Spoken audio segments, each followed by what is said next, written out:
Platelet గురించి మాట్లాడుతున్నాం. Platelet అంటే ఒక రకమైన రక్త కణాలు. మనం వింటూ ఉంటాము. ఈ డెంగ్యూ జ్వరం వల్ల కానీ, వేరే రకరకాల ప్రాబ్లమ్స్ వల్ల ప్లేట్లెట్ పడిపోతాయి. ప్లేట్లెట్ తక్కువగా ఉన్న వాళ్ళు చాలా భయపడిపోతారు. ప్లేట్లెట్ పడిపోయిన వల్ల ఎట్లాంటి మన బాడీలో లక్షణాలు ఉంటాయి. అదేవిధంగా ప్లేట్లెట్ పడిపోయిన వల్ల మనకు ఎట్లాంటి హామీలు కావచ్చు, దానికి ఎలా మనం పరిష్కారం చేసి కరెక్ట్ ట్రీట్మెంట్ చేసుకోవచ్చు. సో ప్లేట్లెట్ పడిపోవడానికి థ్రోంబోసైటోపెనియా అంటారు. థ్రోంబోసైటోపెనియా చాలా కారణం వల్ల ఉండొచ్చు.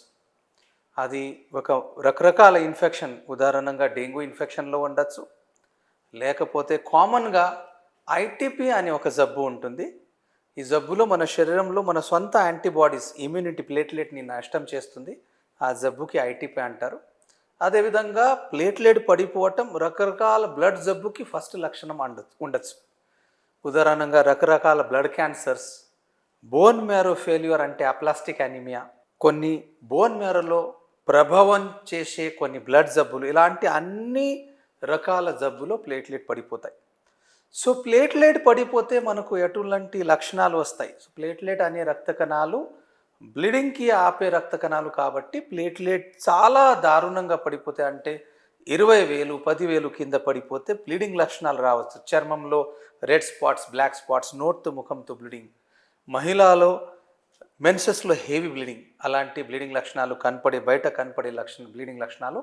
అదేవిధంగా ప్లేట్లెట్ చాలా పడిపోతే 10,000 5,000 కింద పడిపోతే సీరియస్ ఇంటర్నల్ బ్లీడింగ్ కూడా కావచ్చు.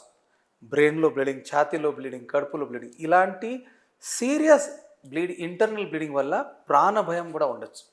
సో దానివల్ల ప్లేట్లెట్ పడిపోయిన వల్ల జనాల్లో చాలా భయం ఉంటుంది.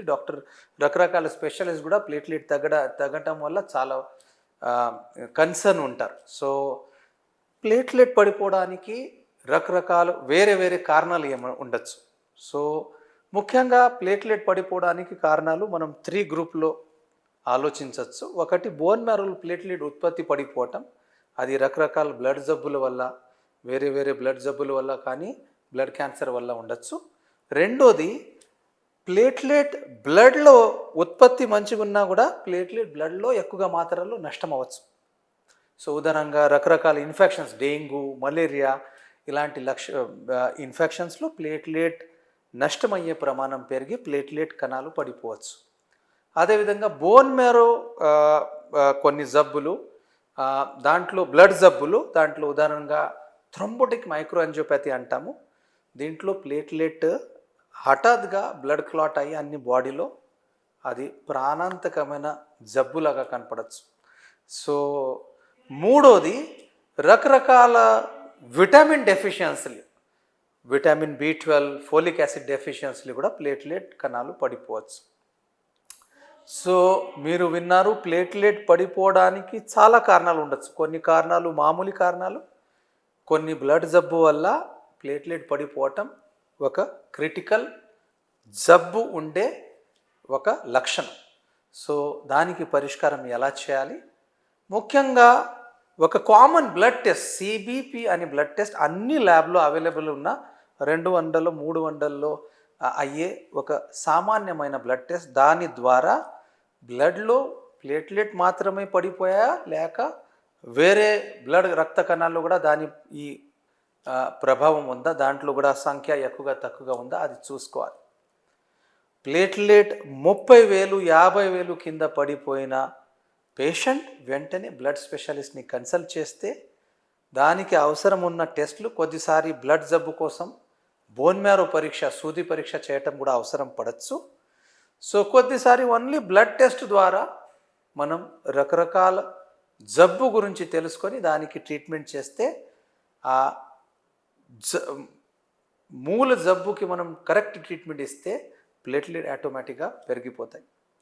అదేవిధంగా కొన్ని ప్లేట్లెట్ పడిపోయే జబ్బుల్లో బోన్ మ్యారో సూది పరీక్ష చేయటం చాలా అవసరం.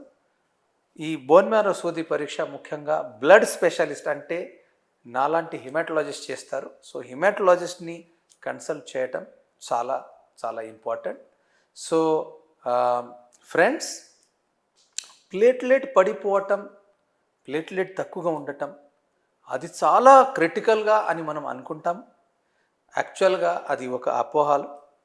ప్లేట్లెట్ పడిపోవటం దాని గురించి, దానికి సంబంధించిన జబ్బు గురించి మనం తెలుసుకుంటే దాని పరిష్కారం కానీ ఈ ప్లేట్లెట్ పెరిగే అవకాశాలు కానీ చాలా మంచిగా ఉంటాయి.